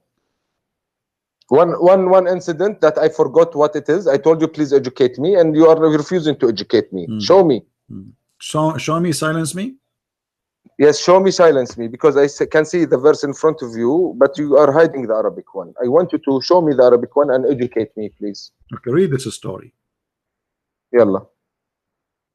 People, they killed a shepherd, and your prophet, he brought them, and he cut their hands and their feet, and he gagged their eyes. Why? You said ISIS are not Muslims. This is exactly what ISIS do. No. He cut their feet and their hands, and he gagged their eyes. Okay. Okay. Let me talk. Okay. In Islam, yeah, the punishment for stealing is cut hand, right? And there is another type of stealing, قاطع الطريق. The people who doesn't matter. people Doesn't matter. Somebody he killed. Somebody still killed. Okay, why you are cutting all his hands and why you are gagging his eyes? Those guys they did not steal. They steal and they killed. Okay, so now they killed the guy. And by the way, they did not steal. They took their own camels because they converted to Islam. And Muhammad he told them, let your camel here. Let your camel with those people. And even if they stole, okay, let us say somebody he stole. All right. خلاص stole, we cut his hand. Okay, cut his hand. But why he is gagging their eyes? I don't know anything about gagging. And why he's cutting their feet? And why he is cutting their feet? There is the only way you cut your feet if you stole it in the road. If you stop someone and you stole everything from him. No, this is a lie. Cutting the hand is first time. Then you cut the other side of the feet if he stole second time. And then you cut the other hand if he stole the third time. And then you cut the other feet in the fourth time. Those people, they did it once. So why he killed, why he cut their hands, all of it, and their feet, and in the top of that he gagged their eyes and he did them die slowly under the sun. You need to ask a scholar about that, a judge, an Islamic judge. Okay. I don't know. Do you enjoy torture? I don't know at all. If you have a dead person in front of you, do you enjoy cutting his fingers? Of course not. Why the Quran then says you kill the kuffar and you cut their fingers? You kill the kuffar is a different thing because it was in the context of war. We had a war with them. Yeah, so, but why you want to cut their fingers? I don't know. You also have to ask a Islamic judge why. What is the reason? Okay. Maybe they did something. Nice to meet you. We just prove that ISIS are right. They are following the Prophet orders. They cut fingers of people to torture them. This is Quran. They cut necks. They cut hands. They put nails in the eyes. They cut fingers. This is Islamic. It's 100% Islamic. They rape women. They kidnap children. They ask for ransom.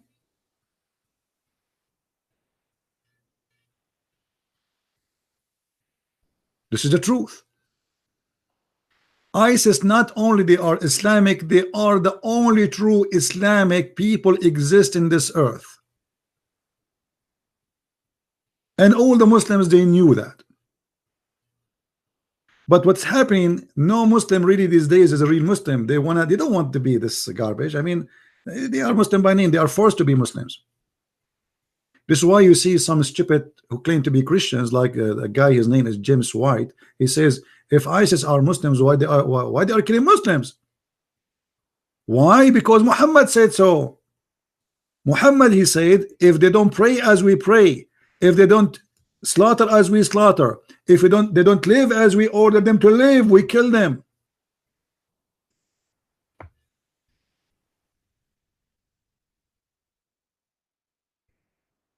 Converting to Islam doesn't make you a Muslim unless you practice Islam, and that have to be done as Muhammad said. Read carefully. Even if you don't slaughter as Muhammad is slaughter, if you don't pray the same as Muhammad he pray, if you don't pay the zakat, if you break anything, he will kill you. All those hadith are sahih. I have been ordered to fight the people till they say none has the right to worship but Allah. Okay, they say that. Not enough. And if they say so, pray like our prayer, face our qibla, slaughter as a slaughter, and then their blood and their property is sacred from us. A criminal. He is literally a criminal. He says, either you agree with me, I will kill you. If you do all of this, then you are protected by me from me. But still, if you break any of them, I will kill you still. You see it? Unless it is, except it is legal, legally approved by Allah. What is that? And this is why ISIS, they kill Muslims, because for them they are not Muslims no more. They are kuffar. If you take the Christians and the Jews as a friends, you are a kafir. Chapter 5 verse number 51. Whoever take them as a friend, he is one of them.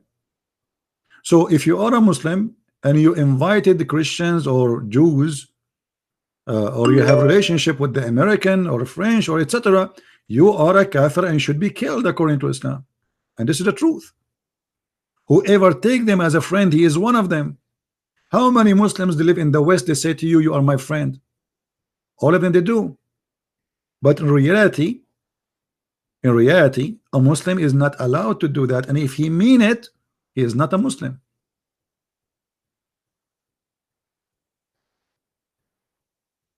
Do you see it?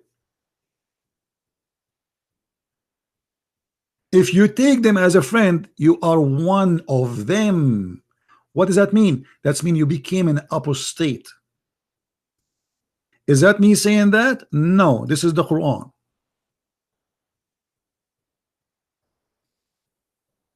If you go to Emirat, they say we are friend to the Christians. You go to Saudi Arabia, we are friend to the American. But the Quran says if you are a friend of them, you are one of them. There's a solution for this. You as a Muslim, you can lie and say I am your friend as long you don't mean it. If we go in the Quran to chapter 3 verse number 28, and again we don't show our own interpretation, we show their own interpretation, the scholars, and this is the Quran. It says that you cannot take the Christians and the Jews as a friends unless you are lying to them, which means you don't mean it. So you speak to them in a friendly way, but in your heart is dislike this. Chapter 3 verse number 28, the interpretation of the cousin of Muhammad himself. It says clearly you cannot take a friend from the Christian and the Jews. And he who is sincere, which means who does that, he take him as a friend, seeking might and honor by taking the hypocrite and disbelievers as a friend, he has no connection with Allah. That's it. He's an apostate. He has no honor, which means the Muslim can rape his women, his wife, his daughter. No mercy, no protection from Allah, which means Muslims can kill him and take his money. Unless, do you see the unless? Unless what? Unless you do that, yet you guard yourself against them, which means you are lying to them. Save yourself from them. Taking as it were security, taqiyya. Saving yourself from them by speaking in a friendly way toward them while your heart dislike this. Do you see it? So for those who they are naive, stupid ones who keep saying to me, I have a Muslim friend, I have a Muslim friend, and I have a Muslim friend. There's one of two solutions. Either he is a Muslim by name, he don't believe in Islam, he don't care, or he is a real Muslim and he believe in this. He is lying to you.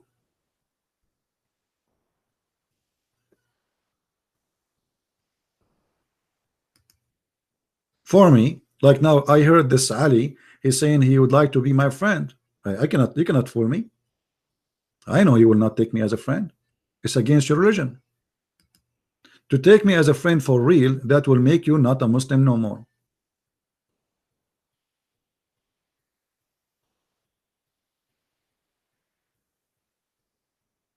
You can say you are my friend, but you cannot mean it. Speaking to them in a friendly way. I mean, do you see the devil talking here? Can't you sense the devil speaking, please? Isn't it this is devilish? The funny, they call us hypocrite when Islam teach hypocrisy. It is the religion of hypocrisy. They say to you, you are our friend. You can do that while your heart dislike this. So what they have in their heart? Hatred.